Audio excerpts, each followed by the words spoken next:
I nderuar kryeministër, të nderuar kolegë, të nderuar deputet. Po filloj me një raportim mbi disa të dhëna për situatën aktuale në shëndetësi dhe mirëqenie sociale.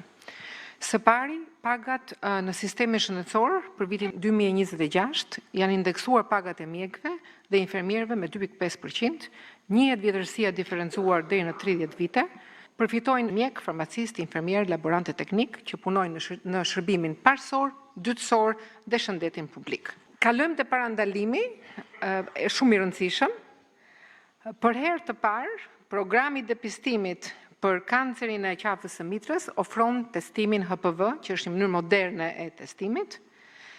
Dhe nga janari vitit 2026 është zgjeruar fasha 35 deri në 55 vjeç, ishte 40 deri në 50 përpara. Mbulimi i depistimit i bazuar në HPV, bazuar dhe në një interval depistimi 5 vjeçar, ka arritur afërsisht 45%. Pra ka akoma punë për të bërë.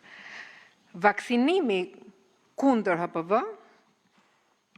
që nga janari vit 2026, vaksina është zgjeruar për të përfshirë edhe djemt 13 vjeçar, duke shënuar kështu një zgjerim të vazhdueshëm të programit në përputhje me rekomandimet ndërkombëtare.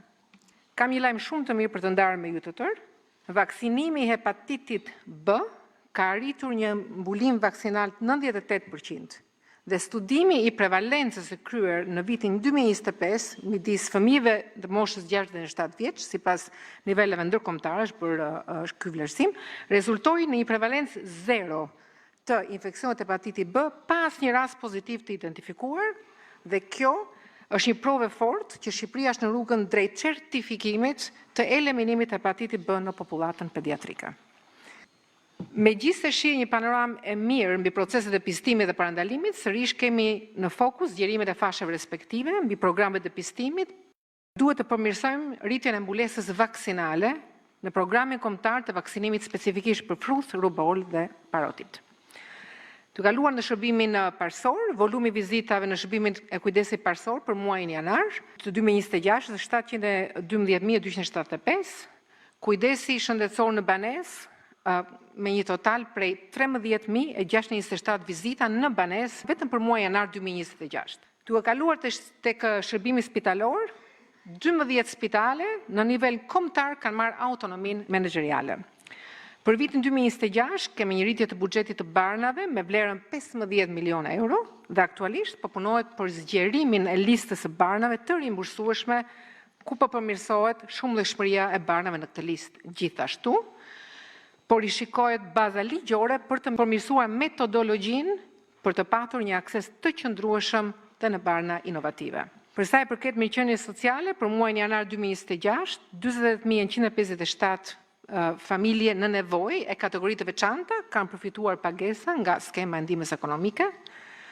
Dhe për muajin nëntor-dhjetor 2025, 77.445 persona me aftësi të kufizuar përfituan pagesën e fondit të asistencës sociale.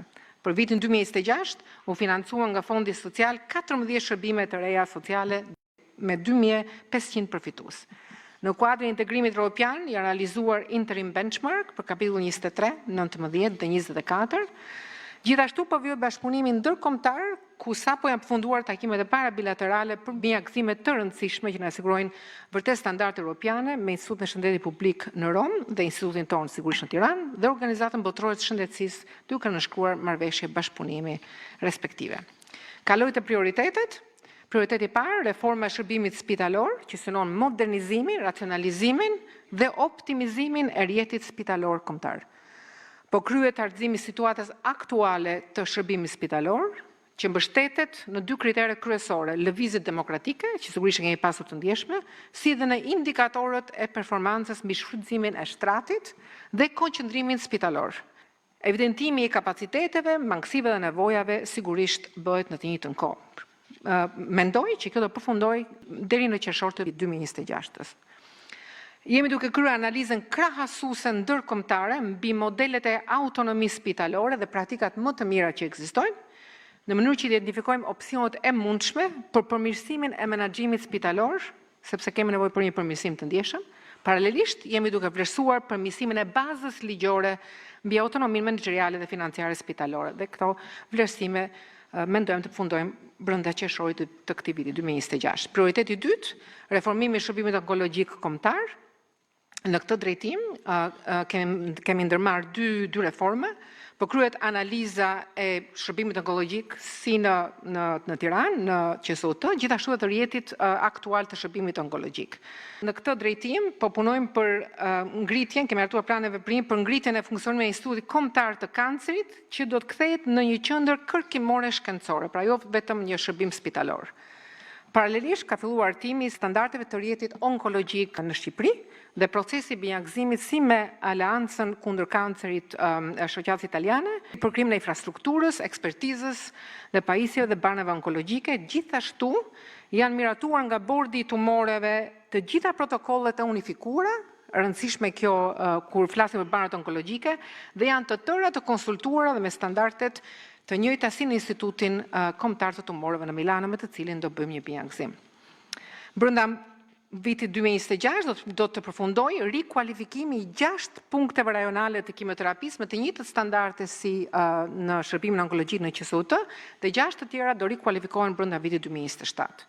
Prioriteti i tretë, reforma digjitale dhe AI në shëndetësi, me fokus kësaj radhe në sistemin spitalor.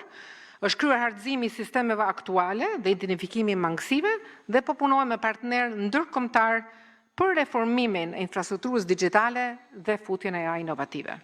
Mirëqenia sociale, prioriteti i parë në këtë fushë, ekonomia e kujdesit. Jemi duke zhvilluar negociate bashkëpunimi me organizatat e UN dhe Bankës Botërore për të shqyrtuar modelet e ekonomisë të kujdesit ose care economy. Zgjerimi qëndrueshmëria e shërbimeve inovative të kujdesit shoqëror. Është disbursuar fondi social dhe ndërkohë po vijon puna për ngritjen e 14 shërbimeve të reja në 12 bashki të vendit. Dhe së fundmi, mbrojtja dhe fuqizimi i viktimave të dhunës digjitale me bazë gjinore. U miratua ligji numër 11/2026 për ndalimin e mbrojtjes nga dhuna ndaj grave dhe dhuna në familje dhe ka filluar procesi i negociatave me Organizatën Botërore të Shëndetësisë për hartimin e studimit dhe marrëveshjeve të nevojshme për modalitetet e ngritjes së një qendje të trajtimit të viktimave të dhunës digjitale me bazë gjinore në Shqipëri, dhe pse jo një qendër rajonale. Faleminderit.